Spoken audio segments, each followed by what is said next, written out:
Hello and welcome to this small seminar on acoustics. I will today talk about what makes acoustics so important for us people and why Silencio products look as they do. My name is Pontus Thorsson. I work as an acoustics consultant. I've been helping Silencio with their products right from the start in 2003. Actually. And to begin this with acoustics, the most obvious thing about sound is that we all have ears. We all listen to things that happens around us all the time. And what we hear, it really affects us. And the problematic thing is that our ears are not constructed for indoor offices. They are constructed for the dangerous life on the savannah around 50,000 years ago. It's actually like that our hearing has not developed during the latest 50,000 years.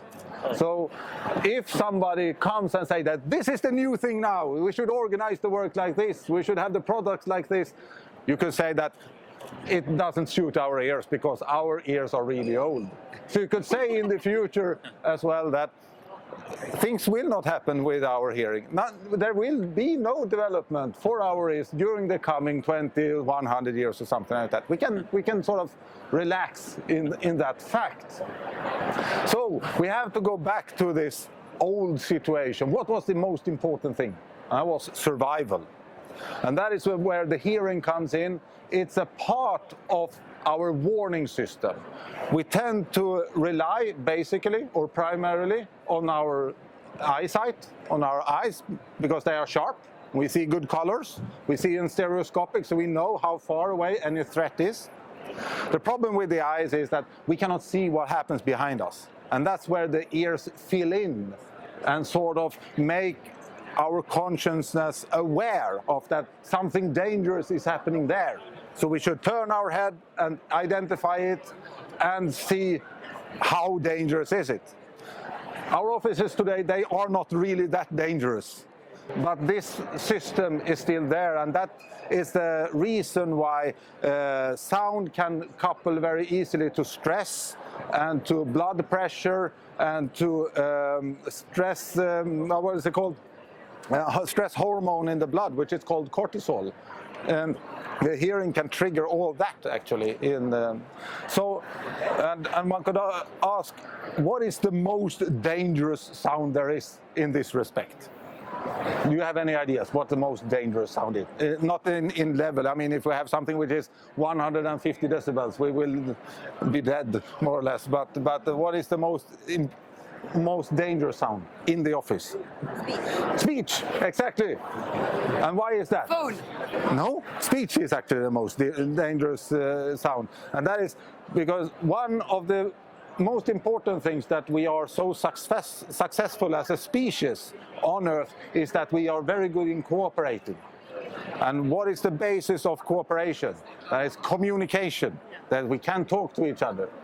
So you should know that between our ears and the brain, there is a filter that sort of filters away things that are not important to react to, things that are not dangerous or interesting. But speech, it passes right through that filter and makes us aware that somebody is sitting there behind us talking. And maybe he's talking about something interesting. Maybe it's gossip. Maybe they are talking about us or me.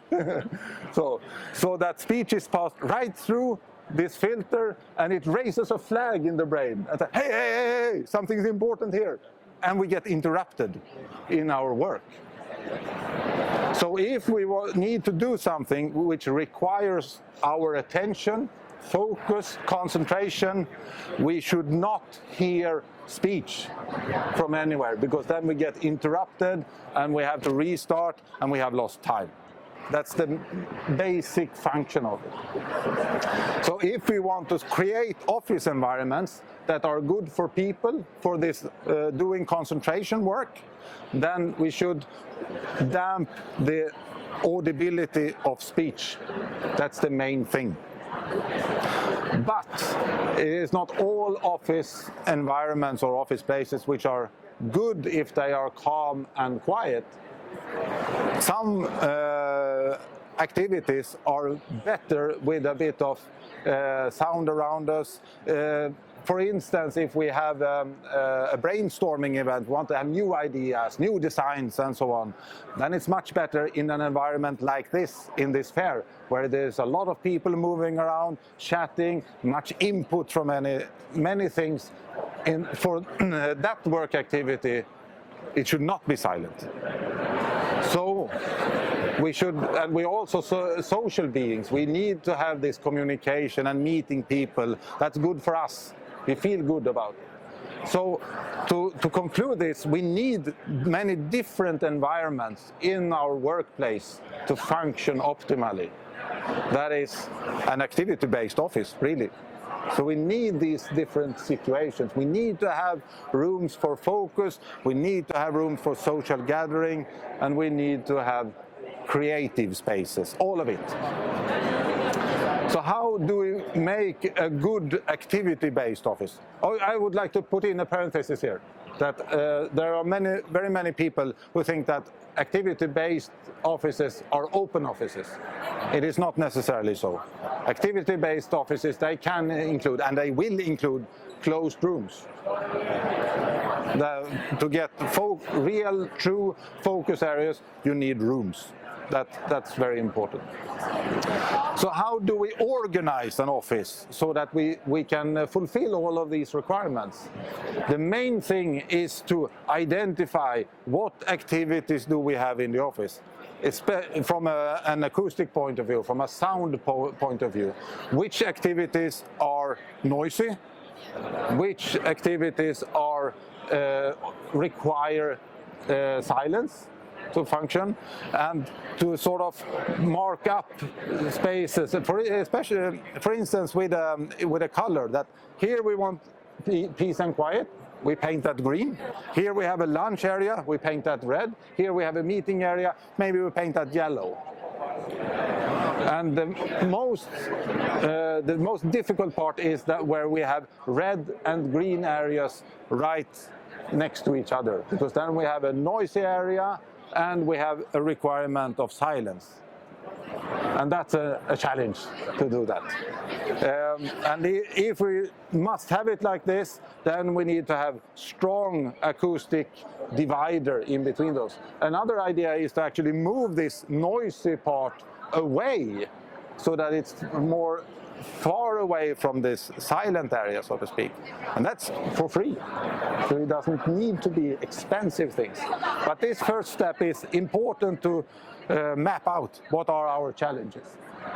So when we have done that, then we can zoom in on every single area, and then we can identify, is it a closed room or is it an open space? Because if you should design these acoustically, then there are two completely different strategies. Closed rooms are the most simple one, you could say, because in closed rooms, the main thing is reverberation time. And how do we fix a good reverberation time? Sound absorbers, good sound absorbers. But is it enough to put in one sound absorber like this in a room? No. We need to have quite many sound absorbers, and to sort of get the idea of this, we can make we can think of sound as light, because light we can see light. It's easier to understand what is happening. And an unfurnished room with nothing in it, that's in the light translation, that is a room with mirrors. And if that means that light bounces off all walls, and that is how sound behaves when sound hits a hard surface, irrespective of if it's a table, a floor, a wall, or a ceiling. If it is made of a material which you cannot blow air into, which is not porous, then it will reflect. It acts as a mirror. So you have this room with mirrors, and you put a light in it. Then it gets pretty light in that room. And as an acoustician, what you need to do is to dim the light in this room without touching the light source. So is it enough to paint a small piece of one wall black? That is a light absorber. No, it's not. You need to paint large surfaces black. And it's exactly the same thing with sound. You need to cover large surfaces to absorb this the sound so that it will get a good reverberation time. Please, and if you have any questions, just stop me along the way because I'm just talking, talking along here. So that's how you treat closed rooms. And then you need absorbers in the ceiling and on the walls. Because if you only treat the ceiling, then you can have, if we use the light analogy, you can have light rays that move around, bounces between the walls, if all walls are mirrors. So you need to treat the walls with absorbers as well to get a good environment. And there are calculation methods on how much we need to do, but we need to have this basic understanding of it before we calculate things. So that's closed rooms. And for open rooms, it's completely different, because there you don't have any walls, more or less. And the most important thing in an open office, it's again absorption, actually. But it's not for reducing the light, the general light. It's to reduce the transmission of sound from one point to the other. And it has turned out from practical tests that the most efficient way to do this is to use a good ceiling. Why use the ceiling? It is because that's the biggest surface available. So there you get the largest amount of absorber. That's the basic thing. But you should not forget eventual walls. And you could also think that if you have, if people are sitting close to walls, they are talking into the wall, that is a mirror. There is a very common thing that if an office has one person who is very loud, where do they put him? In the corner. And that's the worst place you could put him. But you can correct this by setting sound absorbers on the walls. So the interesting thing is that we have the closed rooms and we have the open offices. They are acoustically completely different, but the technical thing we do is actually exactly the same. A lot of absorbers. That's the main thing. And could we set in any absorber in these rooms? No, of course not. They should be of a very good material. And on this fair, there are many producers of good materials. But many of them forget the other important thing with absorbers. And that is not just the material type, it's the thickness. And because the sound that we talk, it consists of many different tones. And each tone, it has its own wavelength in the air. If you could photograph it, it would look like a wave. And if we look at speech, the longest wave that I emit when I speak here, that's 3 meters long. Do you think that we can modify or affect this 3 meter long wave with something which is 5 millimeter thick? No. No. So we need the thickness to affect this wave. And that's why all Silencio products are thick. And they have been so from the start. And they are a little bit more silent with this now. But if we back up 5 years, I got at least one phone call each year when Silencio employees say, please, Pontus, could we have a thinner product? And I always say, no. And this is actually true. And it has to do with this wave.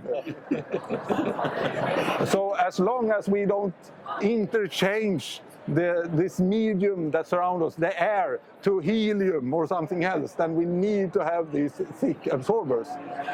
And the bottom shame limit for an absorber, that's 4 centimeters.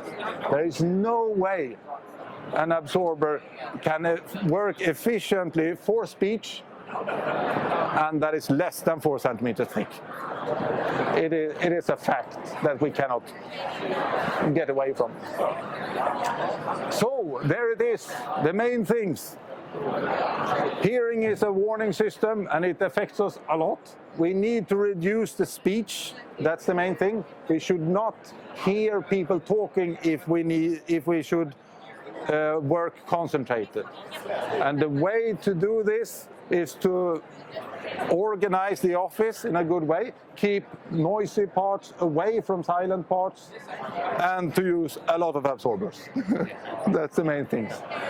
One final thing, screens. We should talk about a little bit. How do screens work? And to model this, I can use this.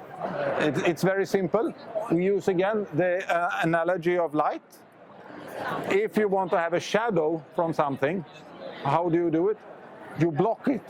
You have the sound source, and behind this object here's a shadow. It works exactly the same with the sound. So you need to block the eye of sight to a speaker's mouth. So it's like this. Now it's unscreened. Now it's screened. Now it's unscreened. Now it's screened. Now it's unscreened. Now it's screened. It is like that. It is as simple as that. So remember these simple facts about sound, and we don't need to talk about specific numbers of absorption and decibels and so on.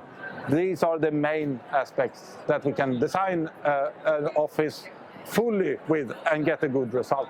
We have a measure in Sweden which is quite new, and it's used a bit in or quite much nowadays actually in public. Help me, Marie. What is it called? Upphandling.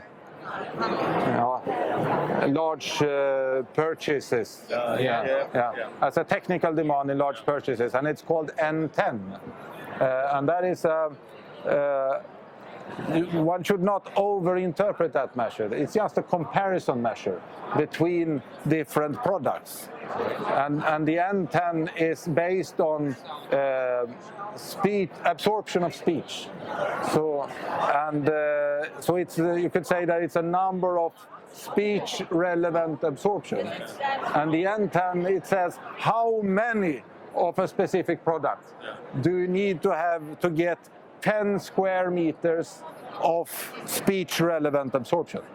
Yeah. So it's a number of products, and the basic idea behind it is that we never should forget the importance of the size of the product. I mean, remember this mirror room. There is a classification system for suspended ceilings and large absorbers, which is called the absorption class. And the architects, they are extremely happy, and they say, now we have used absorption class A, now the sound question is solved. But the only thing they have said that this material in this mounting, it works good. But you need a mount, we need to cover a lot of surface, and that we have forgotten. But the N10 includes this, so that a large product has a better number than a small one. Yeah, and that is a very important thing, I think. But it's just a comparison measure. Yeah. Okay. That's the main.